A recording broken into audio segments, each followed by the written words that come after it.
Salut les formateurs, aujourd'hui je vais vous présenter un jeu de rapidité. Un jeu qui nécessite aucune préparation, voire peut-être une petite, c'est à vous de voir. Je vous présente le vrai ou faux. Alors en fait le vrai ou faux, quand je vous dis qu'il nécessite une préparation ou pas, tout dépend comment vous allez l'animer.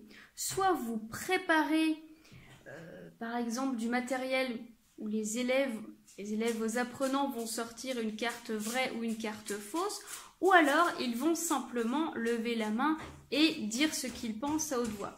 C'est pour ça que je dis c'est à vous de voir. Moi je vais vous montrer aujourd'hui mon vrai ou faux, c'est-à-dire avec du matériel, et du matériel un petit peu particulier. Je vais vous expliquer tout ça.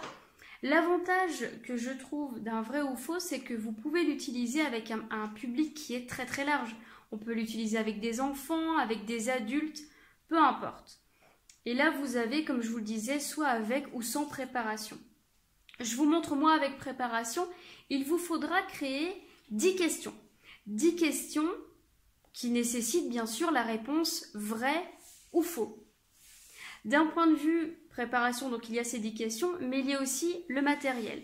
Donc, soit vous demandez à vos apprenants d'apporter un objet rouge et un objet vert, ce que je trouve un tout petit peu plus délicat parce que certains peuvent oublier ce que vous leur avez dit la veille, soit vous leur demandez directement sortez-moi quelque chose de rouge ou de vert que vous possédez. Là, il peut se créer un petit peu de... Comment dire, il peut se créer cet effet de surprise où certains n'ont pas du tout le matériel qu'il faut. Donc, moi, je préfère toujours préparer à l'avance. Comme ça, au moins, je sais où je mets les pieds, je sais où je vais et je me limite le nombre d'imprévus. Moi, ce que je me suis créé pour ce vrai ou faux, au départ, j'avais des cartons où j'avais recouvert de papier rouge et de l'autre côté, j'avais recouvert de papier vert. Pourquoi j'avais agi de cette manière? Pourquoi je n'ai pas pris deux cartons de couleurs différentes? Eh bien, pour éviter au petit malin de soulever les deux cartons d'un coup s'il ne connaît pas la réponse. Donc moi, en fait, ce que j'ai fait, et là, je vais vous montrer pourquoi c'est particulier.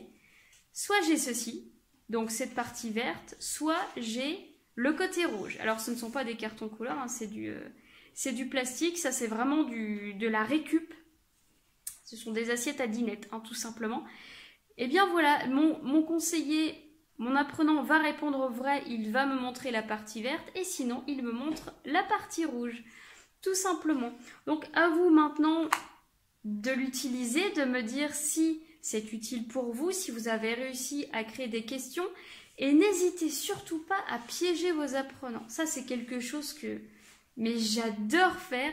J'adore les piéger, par exemple, en leur posant une question où la réponse peut être vraie ou fausse. C'est-à-dire que, pas vrai ou faux, pardon, je veux dire vrai et faux. C'est-à-dire qu'en fonction de leur argumentation, il peut y avoir une réponse différente. Et j'adore faire ça parce que même si les timides vont un petit peu moins participer, ils vont quand même tiquer en se disant mais attends, les deux réponses peuvent être vraies. Les deux réponses peuvent être vraies. Donc à vous de voir, testez-le, dites-moi ce que vous en pensez, je suis curieuse de vous lire. Téléchargez les 15 réveils pédagogiques que je vous ai préparés, c'est pour vous.